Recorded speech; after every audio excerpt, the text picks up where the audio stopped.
الحمد لله وكفى سلام على عباده الذين اصطفى أما بعد أعوذ بالله من الشيطان الرجيم بسم الله الرحمن الرحيم۔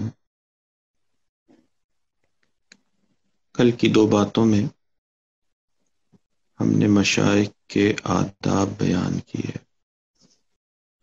اور مشائخ کے آداب ہر دور میں لکھے گئے اور تقریباً ہر بزرگ ان آداب کو بیان فرماتے ہیں۔ بہت ساری کتابوں میں ان آداب کو لکھا گیا۔ کل کی مجلس میں ہم نے 3 آداب بیان کیے اور اس میں سے پہلا ادب یہ تھا کہ سالک جو ہے وہ شیخ کی ظاہری حشمت پہ نظر نہ رکھے، بلکہ وہ شیخ کی باطنی جو نعمت ہے اس پر نظر رکھے۔ تو کسی کو اپنا پیر بناتے ہوئے اس کی ظاہری حیثیت کو نہ دیکھے کہ کتنا امیر یا کتنا غریب ہے، کس قبیلے سے ہے، کالا ہے یا گورا ہے، یہ کون سے ملک سے ہے۔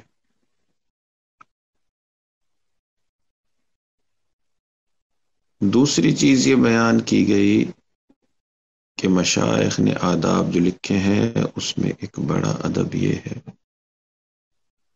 کہ سالک جو ہے وہ شیخ کی گفتگو کو بہت ہی توجہ سے سنے،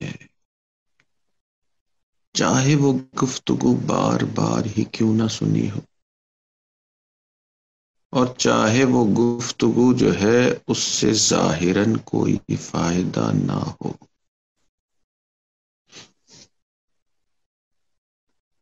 کہ مشائخ کا حال یہ کہ وہ ہر وقت اللہ کی یاد میں مصروف، ان کی گفتگو صرف الفاظ نہیں، ان کی گفتگو میں ان کی توجہ بھی شامل ہوتی ہے۔ اور تیسری چیز جو مشائخ کے آداب میں لکھی گئی وہ یہ کہ سالک جو ہے وہ شیخ کی ڈانٹ ڈپٹ کو اپنے لیے رحمت سمجھے،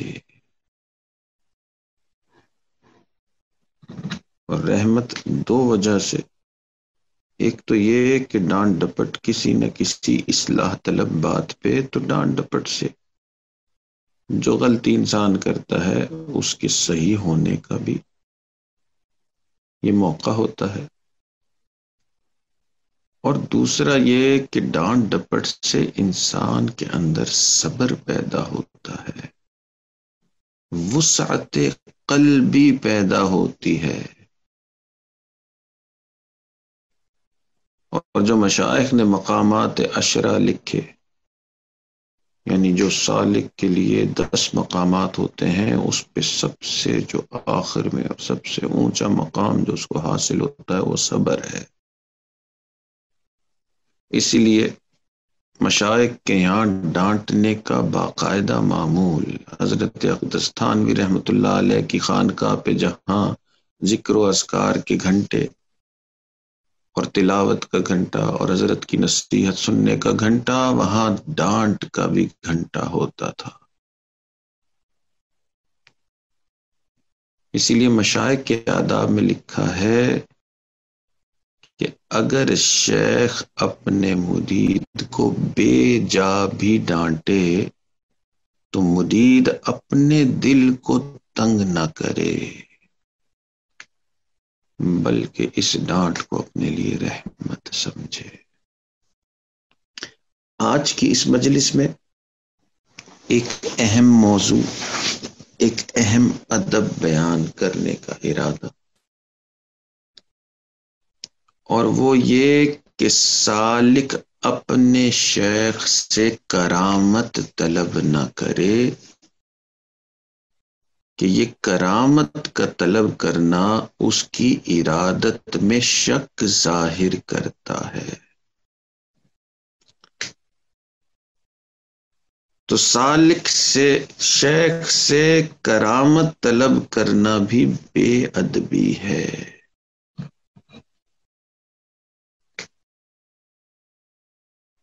کشف و کرامات اولیاء کرام سے ہزاروں لاکھوں کی تعداد میں صادر ہوئے، بہت ساری کتابوں میں بہت کثرت سے موجود۔ تو اولیاء کرام سے یہ کشف و کرامات ہوتے ہیں۔ حدیث پاک کے الفاظ کرامت الاولیاء حق، یہ اولیاء کرام کی کرامت جو ہے وہ حق ہے، ممکن ہے۔ اس کشف و کرامات کی تحقیق میں حضرت امام ربانی مجدد الثانی رحمۃ اللہ علیہ نے تحریر فرمایا کہ سالک جو ہے وہ 4 سیروں سے گزرتا ہے، جس کو حضرت نے سیور اربع کہا۔ یعنی یوں سمجھ لیں کہ یہ جو سالک شیخ کے ساتھ اسباق لیتا ہے تو وہ 4 مراحل سے گزرتا ہے، اور پہلا مرحلہ یا پہلی سیر جو ہے اس کو حضرت نے نام دیا سیر اللہ۔ سیر اللہ کیا ہے کہ سالک شروع میں جب بیعت ہوتا ہے تو اس کی توجہ دنیا کی طرف، اور اب بیعت ہوتا ہے شیخ اس کو ذکر معمولات اللہ کی طرف توجہ دلواتے ہیں، تو وہ بیعت ہونے کے بعد جو ہے اس کی توجہ دنیا سے کم ہوتی جاتی ہے، اللہ کی طرف بڑھتی جاتی ہے۔ تو اس چیز کو حضرت نے فرمایا کہ یہ سیر اللہ، کہ اب اس کی رجوع جو ہے وہ اللہ کی طرف ہے، تو یہ پہلا مرحلہ سیر اللہ کا ہے۔ اسی سیر کے اسی جو سیور اربع کا جو دوسرا مرحلہ یا دوسری سیر جو ہے وہ سیر فی اللہ، اور سیر فی اللہ کا مقام کیا ہے کہ اب وہ دنیا سے پوری طرح سے کٹ چکا ہے اور اللہ کی طرف اس کی توجہ کامل ہو گئی ہے۔ تو اسی لیے مشائخ نے اس کا نام دیا سیر فی اللہ، کہ اب وہ اللہ کی یاد میں سیر کر رہا ہے، وہ اللہ کی طرف پوری طرح سے متوجہ اور دنیا سے پوری طرح سے کٹا ہوا، اور یہ اس کے سلوک کا دوسرا مرحلہ ہے۔ اور پھر حضرت نے فرمایا کہ جی اس کا تیسرا مرحلہ سیر من اللہ۔ اب کیا ہو رہا ہے کہ اس کی سیر اللہ سے آگے، اللہ کی جو اللہ کی یاد میں وہ بالکل ہر چیز سے کٹا ہوا تھا، اس سے وہ اب واپس لوٹ رہا ہے۔ اب گو کہ واپس لوٹ رہا ہے دنیا کی طرف، مگر وہ آگے بڑھ رہا ہے۔ تو اب وہ دنیا کی طرف واپس لوٹ رہا ہے، مگر اب جو دنیا کی طرف لوٹ رہا ہے وہ اللہ کی یاد کے ساتھ لوٹ رہا ہے۔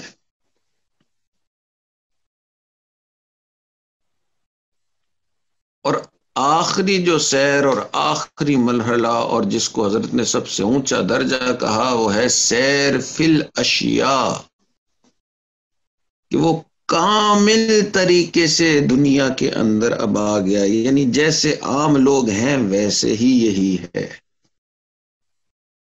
تو دیکھنے والے کو فرق نہیں پتا چلتا، مگر وہ اللہ تعالیٰ کے ساتھ خوب جڑا ہوا ہے، تو ظاہر میں لوگوں میں ہے اور باطن میں کامل طور پہ اللہ کے ساتھ ہے۔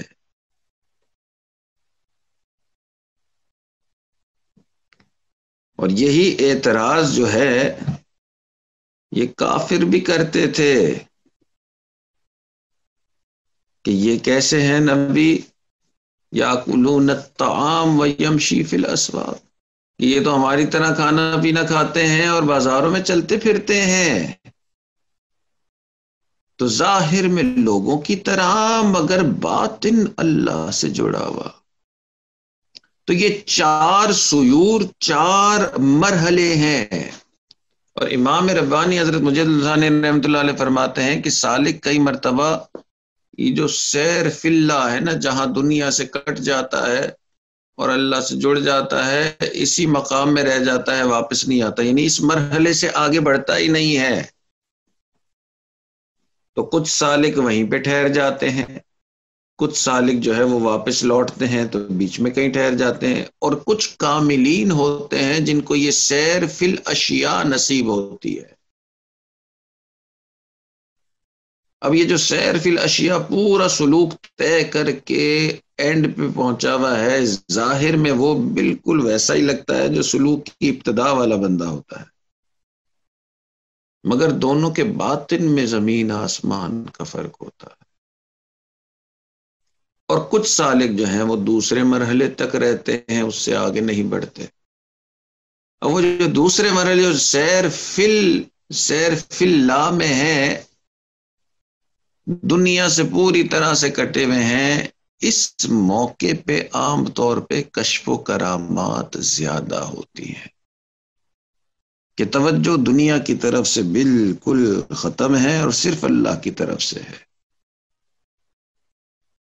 مگر سلوک کے اندر یہ انتہا نہیں ہے، سلوک کے اندر انتہا تو یہ ہے کہ انسان دنیا میں ہو اور ظاہری طور پہ لوگوں میں ہو اور باطنی طور پہ اللہ کے ساتھ ہو۔ اور یہ سلوک کی انتہا اس لیے ہے کہ یہی اتباع سنت ہے، اصل سنت کے قریب یہ والا معاملہ ہے۔ اور کشف و کرامات جو ہے وہ تو سلوک کے درمیان میں آتے ہیں، جب سیر فی اللہ ہو رہی ہوتی ہے۔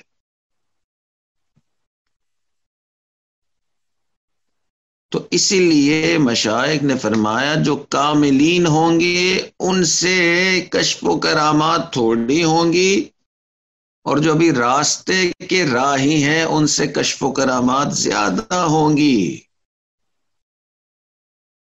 اسی لیے امام ربانی حضرت مجد الثانی رحمۃ اللہ علیہ نے فرمایا کہ صحابہ کرام کی جو کشف و کرامات ہیں وہ تھوڑی ہیں اولیاء کرام کے کشف و کرامات کے مقابلے میں، کہ کاملین کی کشف و کرامات تھوڑی۔ چنانچہ حسن بصری رحمۃ اللہ علیہ اور ان کے ایک مرید اور ان کے خلیفہ حضرت حبیب اجمی رحمۃ اللہ علیہ کے واقعات حضرت نے نقل فرمائے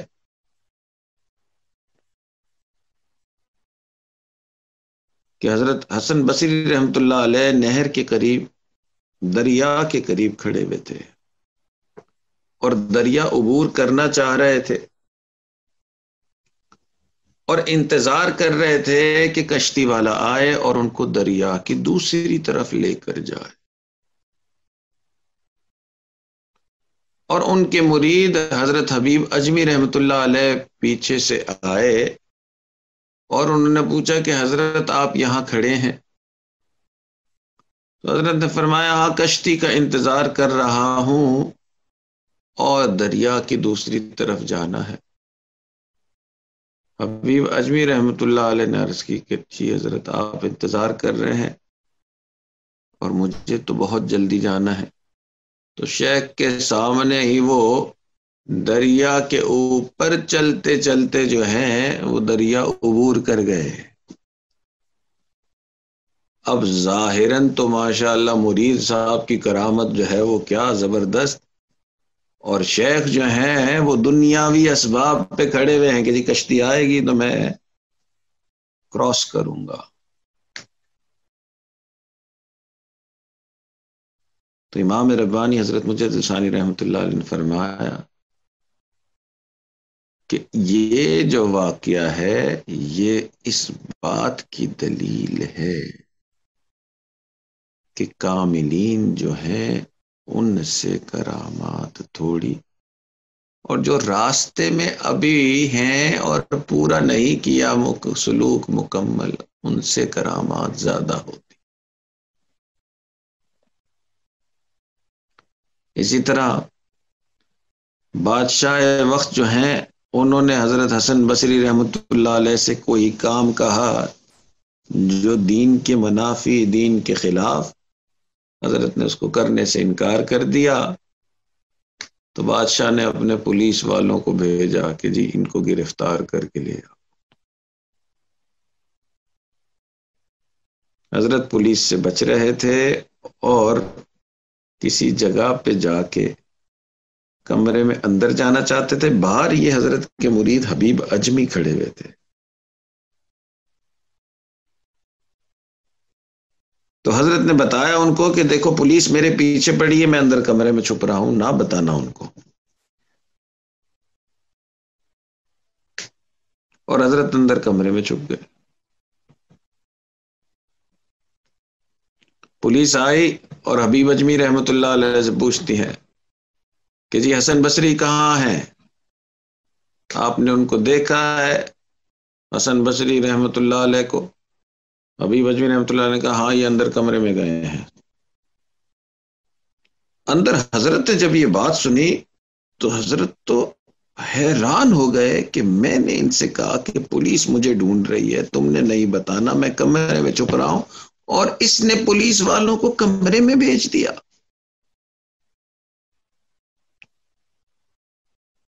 اگر پولیس والے کمرے میں گئے تو ان کو حضرت نظر نہیں آئے، اور وہ حضرت کو لیے بغیر ہی واپس آ گئے، اور انہوں نے بڑی ملامت کی کہ یار آپ نے غلط جگہ ہمیں بتائی، یہاں تو نہیں ہے وہ، اور وہ چلے گئے۔ تو جب وہ چلے گئے تو حضرت کمرے سے باہر تشریف لائے، کمرے سے باہر تشریف لا کے بڑے ناراض ہوئے کہ آپ نے ان کو کیوں بتایا؟ تو انہوں نے کہا کہ حضرت مجھے پتا تھا کہ وہ آپ کو دیکھ ہی نہیں پائیں گے۔ تو ظاہراً تو ایسا لگ رہا ہے کہ شیخ جو ہیں وہ اسباب کی طرف نظر کیے ہوئے ہیں، اور جو مرید ہیں وہ اسباب سے اونچا دیکھ رہے ہیں۔ تو اس سب کی وجہ حضرت نے بتائی کہ جو راستے میں رہ جاتے ہیں ان سے کرامات زیادہ ہوتی ہیں، اور جو کاملین ہوتے ہیں ان سے کرامات تھوڑی ہوتی ہیں۔ اسی لیے حضرت اقدس تھانوی رحمۃ اللہ علیہ نے فرمایا کہ کرامات کا زیادہ ہونا کوئی بزرگی کی دلیل ہے ہی نہیں، بلکہ انہوں نے فرمایا کہ جن مشائخ سے کرامات ہوتی ہے بس یوں سمجھ لیں کہ ان کے سر پہ بال ہے، اور جن سے کرامات نہیں ہوتی تو سمجھ لیں سر پہ بال تھوڑے ہیں۔ اتنا فرق ہے، کرامات کا ہونا یا نہ ہونا یہ شیخ کی بزرگی کی دلیل نہیں ہے۔ اس لیے مشائخ سے کرامات کا طلب کرنا یہ بے ادبی ہے، یہ انسان کی ارادت میں شک ظاہر کرتا ہے۔ حضرت جنید بغدادی رحمت اللہ علیہ کے پاس ایک مرید آیا اور 10 سال رہا، اور 10 سال بعد جانے کی اجازت مانگی۔ حضرت نے پوچھا بھائی 10 سال رہ کے جا رہے ہو، کیوں جا رہے ہو؟ اس نے کہا حضرت 10 سال آپ کے پاس رہا، کوئی کرامت ہی نہیں دیکھی۔ حضرت نے فرمایا کہ اچھا 10 سال تو نے کوئی کرامت تو نہیں دیکھی، کیا ان 10 سالوں میں تو نے کوئی ایسی چیز دیکھی جو خلاف سنت ہو؟ اس نے کہا نہیں حضرت 10 سال میں خلاف سنت بھی کوئی چیز نہیں دیکھی۔ حضرت نے فرمایا کہ یہ سب سے بڑی کرامت ہے۔ تو مشائخ کا قول ہے الاستقامہ فوق الکرامہ، یہ جو استقامت ہے یہ کرامت سے بھی اونچی چیز ہے۔ تو مشائخ کے آداب میں بڑا ادب کہ سالک شیخ سے کرامت کا طلبگار نہ ہو۔ تعالی ہمیں اپنے مشائخ کا ادب نصیب فرمائے۔ ادب کے اوپر کیونکہ مشائخ نے بہت کچھ لکھا، تو اگلے چند دن بھی ان آداب سے متعلق کی گفتگو رہے گی۔ اللہ تعالی ہمیں ان آداب کو سمجھنے اور ان پر عمل کرنے کی توفیق عطا فرمائے۔ وآخر دعوانا ان الحمد للہ رب العالمین۔ دعا کر لیجیے۔ الحمد لله رب العالمين، الصلاة والسلام على سيد الأنبياء والمرسلين. اللهم إنا نسألك علما نافعا وعملا متقبلا ولسانا ذاكرا وقلبا خاشعا ورزقا واسعا وشفاء من كل داء. وصلى الله تعالى على حبيبه سيدنا محمد وعلى آله وأصحابه أجمعين برحمتك يا أرحم الراحمين. جزاكم الله.